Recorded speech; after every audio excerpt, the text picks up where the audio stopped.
Recent గా open ఏ company వాళ్ళు మరొక సంచలన అప్డేట్ అయితే ఇవ్వడం జరిగింది. ఈ మధ్యనే సొరా ఏ మోడల్ ని లాంచ్ చేసి ఏ ఇండస్ట్రీని షేక్ చేసింది ఓపెన్ ఏ కంపెనీ వాళ్ళు. అలాంటిది ఇప్పుడు హ్యూమనాయిడ్ రోబోట్ ని మార్కెట్ లో తీసుకురావస్తామని చెప్తున్నారు ఓపెన్ ఏ కంపెనీ వాళ్ళు. అయితే హ్యూమనాయిడ్ రోబోట్ ని ఇప్పుడు ఓపెన్ ఏ కంపెనీ వాళ్ళు ఎందుకు ఫోకస్ చేశారు, పూర్తి సమాచారాన్ని ఈ రోజు మన ఏ తెలుగు ఛానల్ తెలుసుకుందాం. నమస్తే, నేను మీ కృష్ణ చైతన్య మండేలా, మీరు చూస్తున్నారు ఏ తెలుగు. మన A Telugu channel beginner course 9th batch ఫిబ్రవరి 2వ తారీఖు స్టార్ట్ అవుతుంది. టైమింగ్ సాయంత్రం 6:30 నుండి 7:30 వరకు. మన ఏ తెలుగు ఛానల్ కోర్సులో ప్రతి వారం డౌట్ సెషన్స్ తో పాటుగా రికార్డింగ్ క్లాస్ కూడా ఆఫర్ చేస్తున్నాం. ఇంట్రెస్ట్ ఉంటే ఏ తెలుగు కోర్సులో జాయిన్ అవుదాం అనుకుంటే స్క్రీన్ పై కనిపించే నెంబర్ కి వాట్సాప్ చేయండి. టేకింగ్ ఓన్లీ లిమిటెడ్ సీట్స్, లేచకుండా రిజిస్టర్ చేసుకోండి. ఫస్ట్ విషయం ఏంటంటే ఓపెన్ ఏ కంపెనీ వాళ్ళు ఫిగర్ 01 అనే ఒక రోబోట్ అయితే డెవలప్ చేస్తున్నారు. ఇది వీళ్ళ సబ్ డొమైన్ కంపెనీ అనమాట. సో ఈ ఫిగర్ 01 ఏదైతే ఉందో కంప్లీట్ గా హ్యూమనాయిడ్ రోబోట్స్ ని తయారు చేసే కంపెనీ. ఈ ఫిగర్ 01 హ్యూమనాయిడ్ రోబోట్ ఏం చేస్తుందంటే మనుషులకి సహాయపడే విధంగా చిన్న చిన్న పనులు అయితే చేస్తుంది అనమాట. దాదాపు కొన్ని సంవత్సరాల నుంచి ఓపెన్ ఏ కంపెనీ వాళ్ళు ఇలా ఫిగర్ 01 అనే సబ్ బ్రాండ్ మీద దాని ఫండింగ్ ఇచ్చుకుంటే దాన్ని అయితే డెవలప్ చేస్తున్నారు. బట్ ఇప్పుడు దీన్ని కమర్షియల్ గా లాంచ్ చేయాలని ఎందుకు ప్లాన్ చేస్తున్నారంటే, ప్రీవియస్ గా రోబోటిక్స్ కి ఆర్టిఫిషియల్ ఇంటెలిజెన్స్ టెక్నాలజీకి పెద్ద లిమిటేషన్ ఒకటి ఉండేది, అదే డేటా. ఒక రోబోట్ ని ట్రైన్ చేయాలంటే అంత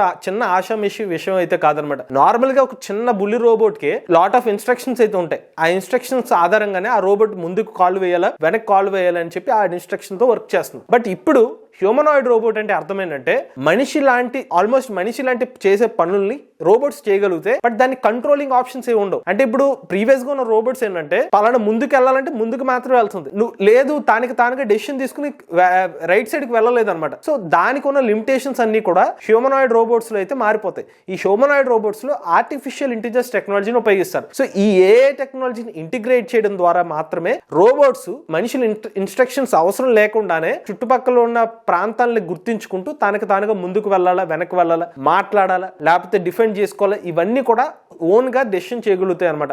వాటిని హ్యూమనాయిడ్ రోబోట్స్ అంటారు. ప్రీవియస్ గా రోబోటిక్స్ లో భారీ లిమిటేషన్ అంటే అమౌంట్ ఆఫ్ డేటా ఉండేది కాదు. ఇప్పుడైతే చాట్ జీపీటీ వంటి చాట్ బోట్ మార్కెట్ లోకి రావడం కానీ, data huge amount of data market లోకి అవైలబిలిటీ రావడం, అది ఇన్స్టాగ్రామ్ కానివ్వండి, ఫ్లిప్కార్ట్ కానివ్వండి, లేకపోతే యూట్యూబ్ కానివ్వండి, డిఫరెంట్ సోర్సెస్ ద్వారా మనకి హ్యూజ్ అమౌంట్ ఆఫ్ డేటా రావడం ద్వారా ఈవెన్ ఏ మోడల్స్ రోజుకి చాలా ఎక్కువగా ఇంప్రూవ్మెంట్స్ తీసుకురావడం వల్ల ఆ జీపీయూ పవర్స్ కూడా బాగా విపరీతంగా పెరగడం వల్ల ఈ హ్యూమనాయిడ్ రోబోట్స్ కూడా దాదాపుగా మనుషులు చేసే టాస్క్ ని ఫ్లెక్సిబుల్ గా చేయగలుగుతున్నాయి. ప్రీవియస్ గా వీళ్ళు డెవలప్ చేసిన ఫిగర్ 01 రోబోట్ ని ఎగ్జాంపుల్ గా తీసుకుంటే, కొత్తగా వీళ్ళు తీసుకొచ్చిన అప్డేట్స్ చూసుకున్నట్లయితే కనుక ప్రీవియస్ గా ఈ రోబోట్ కొంచెం ఇబ్బంది పడేది అనమాట. నడవడంలో కానీ, కొంచెం స్లో మూవ్మెంట్ ఉండడం కానీ, ఫ్లెక్సిబిలిటీ ఈ రోబోట్స్ కి మనుషుల్లాగా చేతులు అటు ఇటు తిప్పడం కానీ, తలలాడ తిప్పడం కానీ అంత ఈజీ విషయం కాదు.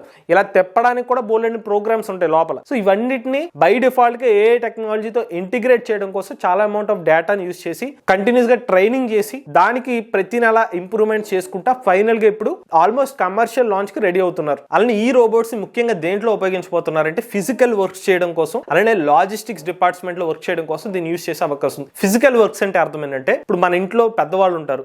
సో కొన్నిసార్లు ఇంట్లో ఉన్న వాళ్ళు ఆఫీస్కి వెళ్ళిపోయి పెద్దవాళ్ళు చూసుకునే టైం ఉండకపోవచ్చు. అటువంటి టైంలో ఈ హ్యూమనాయిడ్ రోబోట్ మనిషికి హెల్ప్ చేసే ఒక కేర్ టేకర్ రోబోట్ కింద వర్క్ చేస్తుంది అనమాట. సో మీకు మాత్రలు వేసుకోవాలి, పలానా టైంకి ఇండికేషన్ ఇచ్చి వాళ్ళ దగ్గరికి వెళ్ళి, ఒకవేళ వాళ్ళు నడవలేని స్థితిలో ఉంటే ఈ రోబోట్సే వెళ్ళి వాళ్ళకి మాత్రలు ఇవ్వడం చేస్తాయి అనమాట. పలానా టైంకి టీ తాగాలంటే ఇదే టీ ప్రిపేర్ చేసి ఆ టీ ఇవ్వడం కానీ, స్నాక్స్ ఇవ్వడం కానీ, పిల్లలు ఎవరైనా ఇంటికి వస్తే పెద్దవాళ్ళు ఒక లెగలేని పరిస్థితిలో ఉంటే ఆ డోర్ ఓపెన్ చేయడం, ఇటువంటి చిన్న ఫిజికల్ టాస్క్ చేయగలిగితే అప్ టు ఒక 5 to 10 kgs బరువును కూడా ఎత్తి ఒక చోట నుంచి ఇంకో లిఫ్ట్ చేసి పెట్టగలుగుతాయి అనమాట. ఇది ఫిజికల్ గా హెల్ప్ చేస్తాయి.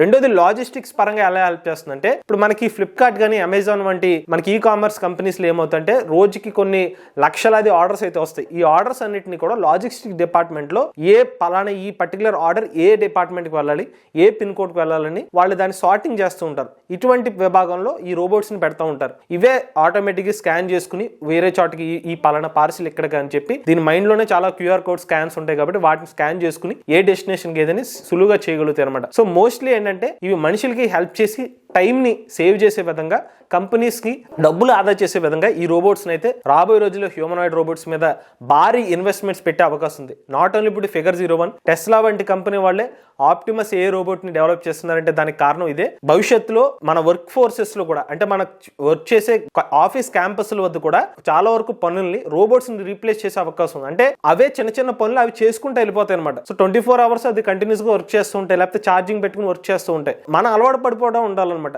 వర్క్ ఫోర్స్ లో రాబోయే కొన్ని సంవత్సరాల్లో రోబోట్స్ అనేవి కూడా మనతో పాటు ఒక పార్ట్ ఆఫ్ ది లైఫ్ కింద మారిపోతాయి అనమాట. సో అది వర్క్ ని షేర్ చేసుకోవడం విధంగా కానివ్వండి, లేకపోతే ఏదైనా చిన్న చిన్న పనులు చేయడంలో కానీ ఈ రోబోట్స్ వర్క్ చేస్తాయి. కాబట్టి మనకి ఓపెన్ ఏఐ కంపెనీ వాళ్ళు ఇప్పుడు హ్యూమనాయిడ్ రోబోట్ ఫిగర్ 01 సంబంధించిన రోబోట్ అయితే లాంచ్ కి రెడీ అవుతుంది. మోస్ట్లీ 2025 కానీ లేకపోతే 2026 సంవత్సరంలో కానీ ఈ రోబోట్ వస్తుంది అనేది వార్తలు అయితే వస్తున్నాయి. బట్ మీ అభిప్రాయం చెప్పండి. హ్యూమనాయిడ్ రోబోట్స్ ఏ టెక్నాలజీతో పనిచేసి హ్యూమనాయిడ్ రోబోట్స్ రావడం వల్ల మనుషులకి ఇబ్బంది కలుగుతుందని మీరు భావిస్తున్నారా, లేకపోతే దీనివల్ల అడ్వాంటేజ్ అనుకుంటున్నారు? మీ అభిప్రాయాన్ని కామెంట్ రూపంలో చెప్పండి. లేటెస్ట్ చేయగలం కోసం ఏ తెలుగు ఛానల్ సబ్స్క్రైబ్ చేసుకోండి.